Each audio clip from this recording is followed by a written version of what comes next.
केपी ओलीको काम छैन यो ठाउँ। ओइ तेरो नक्सा म दिन्छु म तेरो नक्सा म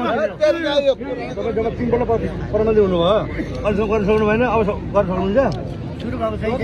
सुरु भएर हुँदैन त सुरु गरेर भएर हामीले सबै सामान हुनु पऱ्यो नि त पक्का पनि नक्सा आउनु पऱ्यो धनीले आउनु पऱ्यो पछि हामीले पनि ब्याङ्कमा लोन राखेर खानु पाऊँ न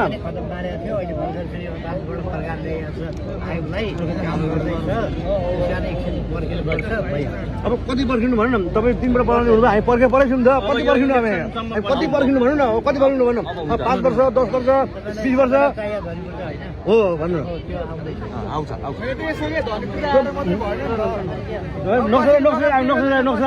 नक्सा राखेर हामी कमसेकम गरिब छोरो बेमा राखेर छोरी 6% 7% खान पाएन अहिले हामी जग्गा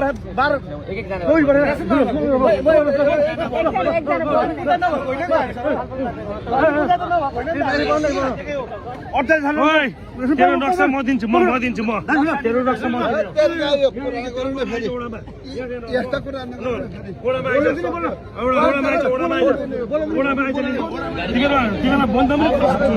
याद गर नि फेरि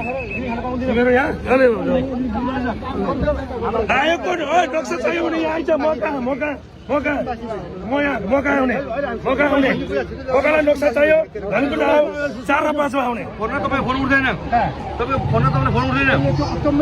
मेरो फोन उठ्दैन तपाईँलाई मैले 3 पल्ट फोन गरेँ 3 पल्ट फोन उठाउनु भने एकपल्ट फोन गरेर राख्नु पक्कै भाइ तैँले नम्बर फेरि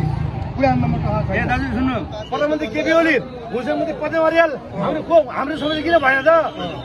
किन हुँदैन त भनेको मैले भनेको अब यहाँ बोल्न नकिने अर्को बोल्न त्यस्तो हुन्छ तपाईँले बोली सुन्ने ठिक छ र कसैले बोल्न पाएन अरे मैले डिस्टर्ब गरेछु अरे भोलि बोल्दा के बोल्दा भोलि बोल्दा होइन त के बिग्रेछ त के बिग्रेछ त के बोली आफ्नो पार्टीको मान्छे क्षेत्रको मान्छे हामीले यत्रो पल्ट जितायौँ एउटा 24 सालमा मात्रै हारेको हारेको न हामी जिताएकै हो नि अहिले सुन्नु केपी ओलीको काम छैन यो ठाउँ आन्टीलाई हान्ने हो जिताउने योचोटि हामीले धेरैपल्ट हेऱ्यौँ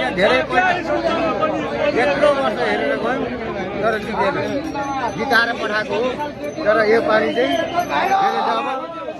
जब मन्त्री हुँदा प्रधानमन्त्री हुँदाखेरि जब त्यो बालाखाना हामी मारौँ